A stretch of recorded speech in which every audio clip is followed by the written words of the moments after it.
Caribbean सागर के बीच एक परिवार अपनी यॉट पर छुट्टियां मना रहा होता है। माँ जूलिया तैरने के लिए पानी में कूद जाती है। आराम करते समय उसे कुछ अजीब महसूस होता है, लेकिन क्योंकि आसपास कुछ दिखाई नहीं देता, वह सोचती है कि शायद उसका भ्रम होगा। कुछ सेकंड बाद वही अजीब एहसास फिर होता है। इस बार भी कुछ नजर नहीं आता, लेकिन अब वह घबरा जाती है और यॉट की तरफ तैरना शुरू करती है। तभी अचानक कोई उसकी टांग खींचने लगता है और वह मदद के लिए जोर जोर से चिल्लाने लगती है। उसकी बेटी कैसी हेडफोन लगाकर म्यूजिक सुन रही होती है, इसलिए उसे कुछ सुनाई नहीं देता। पति टॉम और बेटा बेन मछली पकड़ने में व्यस्त होते हैं। जूलिया पानी के ऊपर टिकने की कोशिश करती है, लेकिन मुंह में पानी जाने की वजह से चिल्लाना मुश्किल हो जाता है। थोड़ी देर बाद टॉम को एहसास होता है कि काफी देर से उसने जूलिया को नहीं देखा। वह यॉट पर उसे ढूंढता है और फिर अपनी पत्नी को खतरे में देख लेता है। वह बच्चों को बुलाता है, यॉट को उस तरफ ले जाता है और पानी में कूद जाता है। जल्दी से जूलिया तक पहुंचकर उसे संभालता है और यॉट की ओर तैरता है। बच्चे दोनों को ऊपर खींच लेते हैं। परिवार जूलिया को संभालता है, लेकिन जूलिया खुद को समझाती है कि शायद लहरों की वजह से ऐसा हुआ होगा। रात को सब मिलकर बेन का जन्मदिन मनाते हैं। कैसी को उसके बॉयफ्रेंड का कॉल आता है, तो वह लैपटॉप लेकर बाहर चली जाती है। वीडियो कॉल में उसका बॉयफ्रेंड दिखाता है कि शहर के ऊपर बड़े बड़े काले बादल छा गए हैं। कॉल ग्लिच होकर फ्रीज हो जाती है। कैसी यह बात परिवार को बताने आती है, लेकिन टॉम कहता है कि शायद जमीन से दूर होने की वजह से सिग्नल कमजोर है। तभी सबको एक आवाज सुनाई देती है। वे सब बाहर जाते हैं और देखते हैं कि व्हेल मछलियों का एक समूह गुजर रहा है। टॉम समझाता है कि व्हेल मछलियां हमेशा पृथ्वी के मैग्नेटिक फील्ड को फॉलो करती हैं, लेकिन जब तूफान आता है तो वे कंफ्यूज हो जाती हैं। अचानक यॉट जोर से हिलती है और बेन गिर जाता है। टॉम को चिंता होती है कि कहीं यॉट को नुकसान तो नहीं पहुंचा, इसलिए वह डाइव करके नीचे चेक करने चला जाता है। कुछ देर बाद वह सतह पर वापस आता है, लेकिन उसके कंधे पर एक बड़ा घाव होता है। जूलिया तुरंत उसका जख्म सीती है। टॉम बताता है कि पानी के अंदर उसे ऐसा लगा जैसे उसके पीछे कोई बहुत बड़ा जीव था, लेकिन जब उसने मुड़कर देखा तो प्रोपेलर से कट लग गया। वह कहता है कि जो भी चीज थी बहुत बड़ी थी। टॉम को यॉट पर काफी नुकसान दिखाई देता है, इसलिए उन्हें मदद बुलानी पड़ती है। जूलिया बार बार रेडियो पर कोशिश करती है। कैसी फोन पर सिग्नल ढूंढती है, लेकिन कुछ भी काम नहीं करता। तभी कैसी को एक अजीब सा जीव दिखाई देता है और वह चिल्ला उठती है, लेकिन वह तो बस बेन होता है जो मास्क पहनकर मजाक कर रहा होता है। कुछ देर बाद यॉट पूरी तरह बंद हो जाती है और समुद्र के बीच में फंस जाती है। जूलिया रेडियो में एक आवाज सुनती है, लेकिन आवाज इतनी खराब होती है कि उसे कुछ समझ नहीं आता। टॉम परिवार को बताता है कि उनके पास सिर्फ 4 दिन का खाना पानी बचा है और अब उन्हें किसी मछली पकड़ने वाली नाव का इंतजार करना होगा। अचानक रडार पर कुछ डिटेक्ट होता है और परिवार को एक अजीब सी आवाज सुनाई देती है। सब दौड़कर बाहर आते हैं और हैरानी से देखते हैं कि कई सारे उल्कापिंड जमीन पर गिर रहे हैं। जहां जहां उल्कापिंड गिरते हैं वहां बड़े धमाके होते हैं। एक उल्कापिंड पानी में उनके पास गिरता है तो टॉम तुरंत यॉट को चलाने की कोशिश करता है। इंजन मुश्किल से चलता है, लेकिन तभी एक और उल्कापिंड उस इलाके को हिट करता है। परिवार डर के मारे एक दूसरे को कसकर पकड़ लेता है। तभी टॉम को समझ आता है कि जो आग के गोले गिर रहे हैं वे उल्कापिंड नहीं बल्कि सैटेलाइट्स हैं। उसी वक्त बेन देखता है कि यॉट से धुआं निकल रहा है। टॉम चेक करता है और कंफर्म होता है कि इंजन खराब हो गया है। हवा तेज होने लगती है तो फैमिली यॉट के अंदर छुप जाती है, बिना ये नोटिस किए कि कंपास बहुत तेजी से घूम रहा है। यॉट जोर जोर से हिलने लगती है। बेन फिर से गिर जाता है और इस बार उसे चोट भी लग जाती है। लहरें तेजी से यॉट से टकरा रही होती हैं। टॉम स्ट्रगल करके बाहर जाता है और लाइफ जैकेट्स लेकर आता है। तभी पावर चली जाती है। टॉम तुरंत पावर बॉक्स का बटन प्रेस करता है और लाइट वापस आ जाती है। उस वक्त बेन नोटिस करता है कि जूलिया की नाक से खून बह रहा है। जूलिया को चक्कर आने लगते हैं, जबकि कैसी सिंक पर जाकर उल्टी कर देती है। टॉम रेडियो ट्राई करता रहता है पर सिग्नल नहीं मिलता। अचानक एक तेज हाई पिच्ड नॉइज आती है और हवा और भी स्ट्रांग हो जाती है। जूलिया दरवाजे बंद करने की कोशिश करती है, पर एक हैच खुल जाता है और हवा खिड़कियां तोड़ने लगती है। टॉम एक फ्लेयर जलाता है और थोड़ी देर बाद अंधेरा छा जाता है। अगली सुबह फैमिली शॉक में उठती है कि वो स्टॉर्म से बच गए हैं, लेकिन यॉट आधी तबाह हो गई होती है। जब वो बाहर आते हैं तो देखते हैं कि समुद्र का पानी गायब हो गया है और यॉट अब जमीन पर अटकी है। सब ये देखकर शॉक में आ जाते हैं। कैसी सिग्नल चेक करती है पर नेटवर्क बिल्कुल डाउन होता है। बेन 2 मरे हुए केकड़ों से खेलने लगता है। टॉम कंपास चेक करता है और देखता है कि वो उल्टा हो गया है। ये आखिरी बार 7 लाख साल पहले हुआ था। कैसी को लगता है कि उसका बॉयफ्रेंड मर गया होगा और वो टूट जाती है। जब जूलिया उसे समझाने आती है तो कैसी उसे दूर कर देती है और छुपने चली जाती है। जूलिया और टॉम बची हुई सप्लाईज देखते हैं। बेन अपने बर्थडे बलून्स एक पत्थर से बांध देता है ताकि शायद कोई बचा हुआ सर्वाइवर देख ले। टॉम फिर रेडियो ट्राई करता है और इस बार एक आदमी से कनेक्शन हो जाता है। उसका नाम नाव होता है और वो एक सबमरीन का कैप्टन होता है। उसकी सबमरीन भी लैंड पर अटक गई है। वो कंफर्म करता है कि मैग्नेटिक पोल्स रिवर्स हो गए हैं, इसलिए ओशन पीछे हट गया है और जमीन डूब गई है। वो कहता है कि उसने अभी तक और सर्वाइवर्स नहीं देखे और कम्युनिकेशन सिस्टम सिस्टम्स बिल्कुल डाउन हो गए हैं। वो मजीद ये भी कहता है कि पोल्स फिर रिवर्स होंगे और शायद एक हफ्ते में समुंदर वापस आ जाएगा। वो फैमिली को वार्न करता है कि जितना हो सके ऊंची जगह चढ़ जाओ, क्योंकि जब पानी वापस आएगा तो वो बहुत खतरनाक होगा। वो बोलता है उसका पार्टनर क्रैश में मारा गया और सबमरीन में बस 3 लोगों की ही जगह है। जूलिया और टॉम उससे कहते हैं कि प्लीज हमारे बच्चों को बचा लो। वो उन्हें अपने कोऑर्डिनेट्स दे देता है। टॉम कैलकुलेट करता है कि सबमरीन तक पहुंचने में 2-3 दिन लगेंगे। वो फैमिली से कहता है आज रात अच्छे से आराम कर लो, कल सुबह हम निकलेंगे। अगली सुबह फैमिली सामान पैक कर रही होती है, तभी टॉम को पास में कुछ हिलता हुआ दिखता है। वो एक लंगड़ा आदमी होता है जिसके हाथ में हारपून होती है और साथ में एक कुत्ता लगातार भौंक रहा होता है। टॉम उसके पास जाता है और उसे पानी की बोतल देता है, लेकिन वो आदमी कुछ ऐसी भाषा में बोलता है जो टॉम समझ नहीं पाता। पानी पीने के बाद वो अजनबी अचानक टॉम के सिर पर बोतल मारता है और चेहरे पर जोर का लात मार देता है। जूलिया डर के मारे भागती है, लेकिन तब तक देर हो चुकी होती है। वो आदमी टॉम के पेट में हारपून घुसा चुका होता है। टॉम कुछ पल तक तड़पता है और फिर वो उसकी गर्दन भी काट देता है। फिर वो आदमी जूलिया के पीछे भागता है और उस पर हारपून फेंकता है, जिससे उसके कंधे में चोट लग जाती है।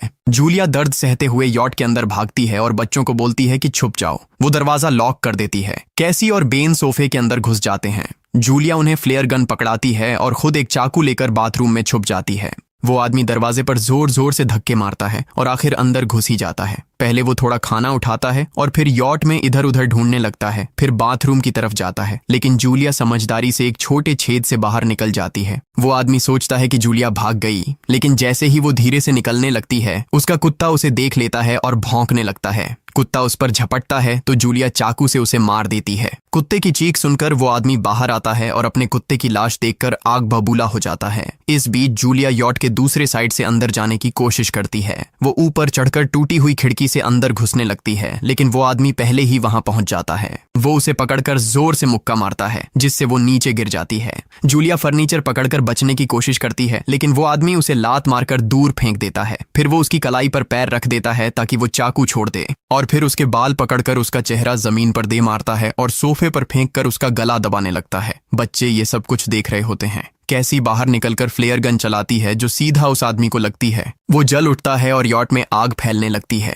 बच्चे तुरंत भाग जाते हैं, लेकिन जूलिया वापस आती है। वो उसे एक किक मारकर गिराती है, मैप और बैग उठाती है और वहां से भाग जाती है। बेन और कैसी अपने पापा के पास जाकर रोने लगते हैं। जूलिया भी उनके साथ बैठ जाती है और तीनों मिलकर आंसुओं के साथ टॉम को आखिरी अलविदा कहते हैं। तभी वो डरावना आदमी फिर यॉट से बाहर निकल आता है तो फैमिली फिर से भागने लगती है। कुछ ही देर में यॉट एक बड़े धमाके के साथ उड़ जाती है। थोड़ी दूर चलने के बाद वो लोग एक छोटे से झरने के पास रुकते हैं ताकि थोड़ा आराम कर सकें। कैसी सोचती है कि शायद वो पागल आदमी उनके पास गुब्बारे देखकर आया था। ये सुनकर बेन खुद को कसूरवार मानने लगता है। जूलिया उसे समझाती है कि इसमें उसकी कोई गलती नहीं थी और सबको आगे बढ़ने को कहती है, क्योंकि वो आदमी अभी भी उनके पीछे है। रास्ते में एक छोटे तालाब के पास बेन एक मरी हुई हैमरहेड शार्क देखकर हैरान रह जाता है। तभी जूलिया नोटिस करती है कि वो आदमी फिर उनके करीब पहुंचने वाला है। सब लोग दौड़ पड़ते हैं और एक रेत के टीले से नीचे गिर जाते हैं, जहां उन्हें जहरीला कचरा दिखाई देता है। फैमिली सावधानी से उसे पार करती है और लगता है कि उन्होंने उस आदमी से पीछा छुड़ा लिया है। चलते चलते उन्हें बड़े बड़े मरे हुए सी एनिमल्स और समुंदर के नीचे जमा हुआ सारा प्लास्टिक दिखने लगता है।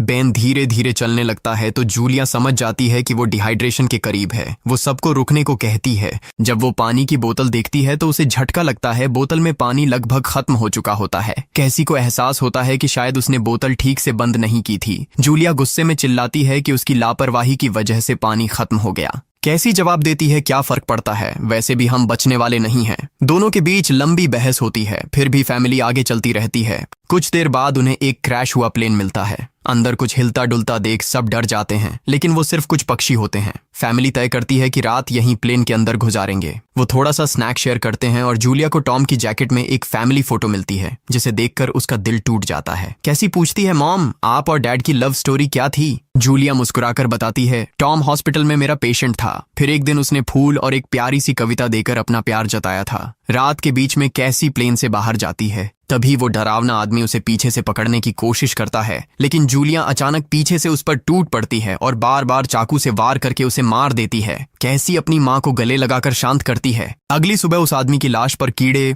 गुंड पड़े होते हैं। फैमिली नोटिस करती है कि उसके शरीर पर कई काटने के निशान हैं, मतलब इस एरिया में कोई खतरनाक जीव छिपा हुआ है। जैसे ही वो लोग वहां से निकलते हैं, केकड़े उसके मुंह से बाहर निकल आते हैं। कुछ घंटों बाद जूलिया और कैसी मैप देख रही होती हैं, लेकिन बेन धीरे से आगे निकल जाता है। जूलिया चिल्लाती है, रुक जाओ, लेकिन बेन एक तालाब में झुककर पानी पीने लगता है। जूलिया तुरंत उसे खींचकर बाहर निकालती है और समझाती है कि अनजान पानी उसे बीमार कर सकता है। धूप बहुत तेज हो जाती है तो फैमिली अपने सिर कपड़ों से ढक लेती है। बेन को चक्कर आने लगते हैं। तभी उन्हें कुछ पुराने कुर्सियां मिलती हैं और जूलिया कैसी उनसे एक टेम्पररी शेल्टर बना लेती हैं। जूलिया बेन को इंजेक्शन लगाती है और तय करती है कि वो रात वहीं बिताएंगे। सुबह जूलिया एक अजीब सी आवाज सुनकर उठती है।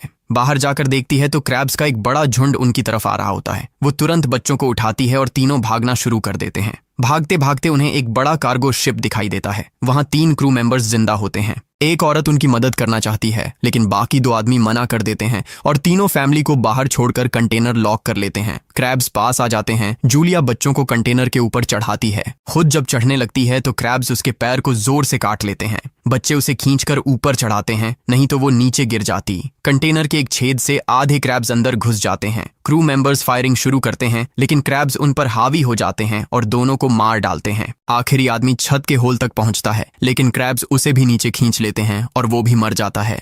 जूलिया अपने जख्म पर पट्टी बांधती है और बेहोश हो जाती है। कुछ देर बाद जब वो उठती है तो खुद को रेत के तूफान के बीच अकेली पाती है। वो घबराकर बच्चों को ढूंढने लगती है। एक मरी हुई औरत का हथियार उठाती है और जोर जोर से चिल्लाती है। कैसी उसकी आवाज सुनकर लौट आती है और बताती है कि वो और बेन मदद ढूंढने गए थे, लेकिन कोई नहीं मिला। फिर दोनों बेन से मिलते हैं, जिसे एक खुला कंटेनर मिलता है जहां वो तूफान खत्म होने तक रुक सकते हैं। जूलिया टॉम का लाइटर निकालती है और अपने जख्म को जलाकर बंद करती है, जो बेहद दर्दनाक होता है। तूफान थमने के बाद उन्हें एक और कंटेनर मिलता है जिसमें बहुत सारी पानी की बोतलें होती हैं। बॉडीज चेक करते वक्त उन्हें एक रेडियो और एक गन भी मिलती है। जूलिया नाव से संपर्क करती है और बताती है कि मैप खो गया है। इस पर नाव बताता है कि उन पर आर्थ्रोपॉड्स ने हमला किया था, वो अबिस के जीव हैं जो ऑक्सीजन की वजह से पूरी तरह पागल हो चुके हैं।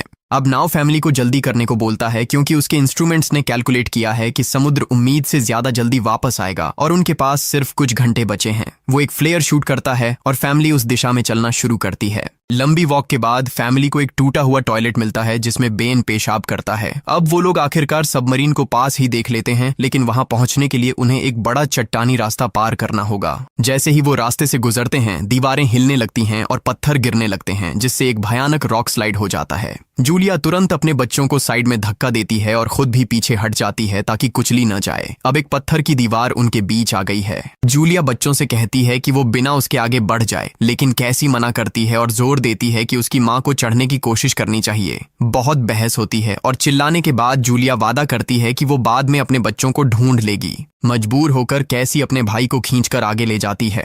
बच्चे चट्टानी रास्ता चढ़कर सबमरीन की तरफ भागते हैं, लेकिन वहां पहुंचकर देखते हैं कि नाव बाहर खून में लथपथ पड़ा है। वो समझाता है कि उसके लिए सब खत्म हो गया है और अब बच्चे सबमरीन ले सकते हैं। ये सोचकर कि एक एक्स्ट्रा जगह होगी, कैसी वापस अपनी माँ को ढूंढने भागती है। तभी जूलिया केकड़ों को आता देखती है और वो फायरिंग शुरू कर देती है। कुछ केकड़ों को वो मार देती है, लेकिन झुंड बहुत बड़ा होता है और सबसे लड़ना मुश्किल हो जाता है। उसी वक्त कैसी दीवार के ऊपर दिखाई देती है और हाथ आगे बढ़ाती है तो जूलिया अपने घायल पैर के बावजूद तेजी से चढ़ना शुरू करती है। कैसी की मदद से वो दूसरी तरफ पहुंच जाती है और दोनों साथ में सबमरीन की तरफ भागते हैं। बेन पहले से ही ऊपर खड़ा होता है और फायर खोल देता है ताकि केकड़े डिस्टर्ब रहें जब तक फैमिली ऊपर चढ़ जाए। केकड़े नाव के शरीर तक पहुंचते ही तुरंत उसे खाने लग जाते हैं। जूलिया गन उठाती है और फायरिंग जारी रखती है जब तक बच्चे अंदर चले जाएं। जब वो सुरक्षित हो जाते हैं, जूलिया समझती है कि गोलियां खत्म हो गई हैं, तो वो गन केकड़ों पर फेंक देती है और अपने बच्चों के साथ अंदर चली जाती है। फैमिली हैच को अच्छे से लॉक करती है और खिड़की से केकड़ों को सबमरीन के चारों तरफ देखती है। इसी वक्त समुद्र वापस आ जाता है तो तीनों तुरंत अपनी सीटों पर बैठकर बेल्ट पहन लेते हैं और एक दूसरे का हाथ पकड़ लेते हैं।